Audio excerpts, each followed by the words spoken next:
First, let me thank the organizers for bringing all of us here together. I didn't know about this program until this earlier today when the Senate President invited me to be here, or rather when he ordered me to be here, and I'm here. Two, I'm excited that we've seen our young men and women, especially the not too young to run organizers. And I feel very satisfied, and indeed you've made my day, that for the first time I have an opportunity of listening to people acknowledging the contribution of others in any particular success in Nigeria. So I want to thank you for appreciating the role some of us played in actualizing the not too young to run amendment to the Constitution. When that bill was signed, nobody acknowledged the contribution or even the Senate President or indeed any of the parliamentarians. But today, I can see that you've also made our day by acknowledging our contributions. A lot of people, even those of you who also fought for the actualization of that particular piece of legislation, when the amendment was signed, I couldn't even see some of you in the picture. Some other people just came and hijacked it and took a photo opportunity for what they didn't know about. So I want to also appeal to you that you need to also appreciate those their colleagues who fought for the actualization of that piece of legislation. Having said this, I'm going to make 2 quick points and I'm done. One, just as the chairman has said, the PDP is not home for urban politicians. So for young people, if you want to participate in politics, you have to pay your dues. And the best place to pay your dues is your local community. That is where we all started from. Don't think you go to the House of Reps or to the House of Assembly by running around Wadata Plaza. It's not going to work. Because there are some people I see only when we have conventions. They remind you they have been participating. They never go home. Even as at today, those who know me knows that every weekend I'm in Enugu, unless I'm out of this country. I'm in total touch with my people. And that is why, if I want to remain in Senate forever, I will.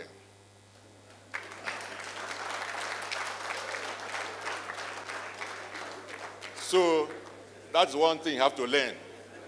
You have to be in touch, total touch with our people. They are your employers, no other person. They decide your fate. So any person who thinks that you've imposed on your people, the person is deceiving you.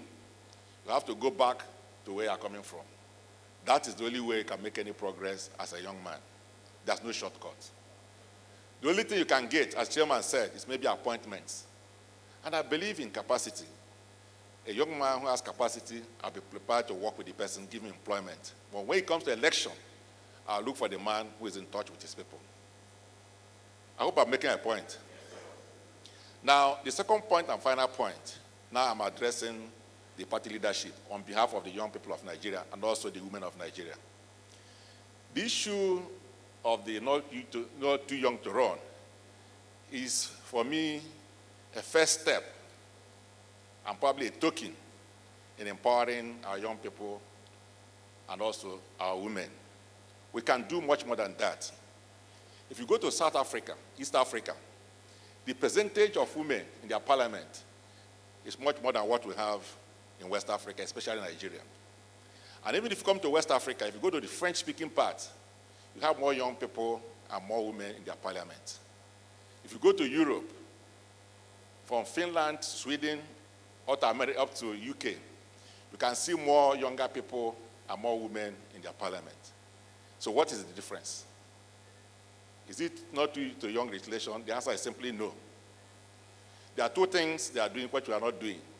And I would like to appeal to our party leadership to commit themselves to doing that if we win an election in 2019. Today, it will be a covenant between PDP and the young people of Nigeria. The first, we have to abolish age limit in political participation. Completely. The idea is that if you can vote, you should also be able to be voted for. If you can vote, if the age limit for voting is 18 years, once you're 18, you're also capable of being voted for. It is the people who will decide whether you have capacity to rule them or to represent them or not. Not any legislation. So we abolish age limit.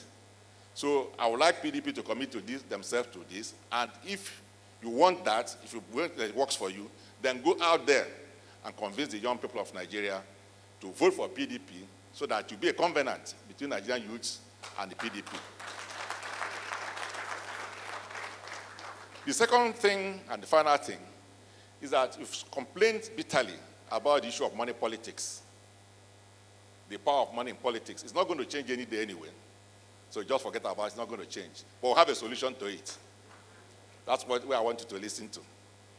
Over the years, in constitutional amendment, we've been laboring with the civil society on how to change the conversation about representation. How do we get more women into politics? How do we get more young people into politics?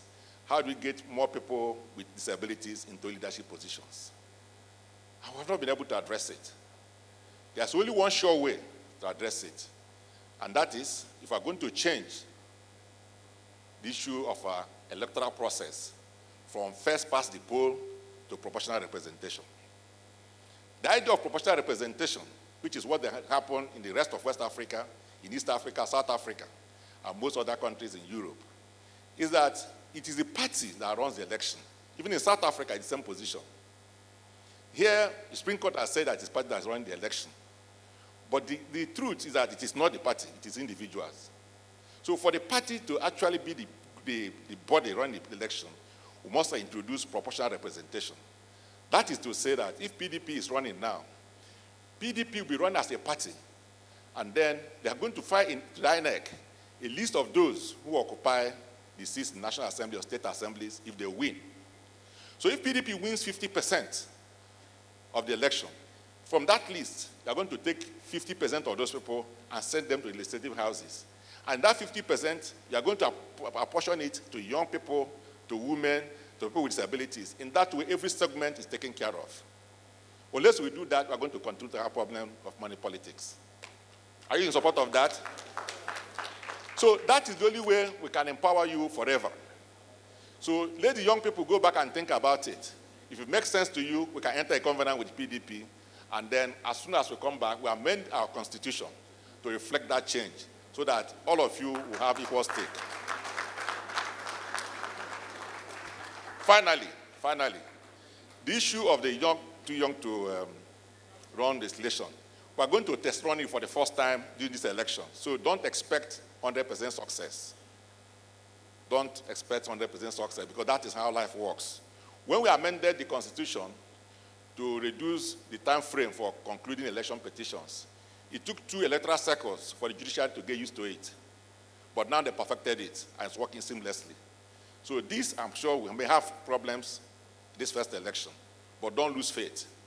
If you work with the PDP, by next election, we would have perfected it. And probably, if you come back to us on some of the proposals I have made, we can articulate all of them and make you part and parcel of the leadership of this country. This is their age. This is their time. This is the age of ICT. This is the age of social media.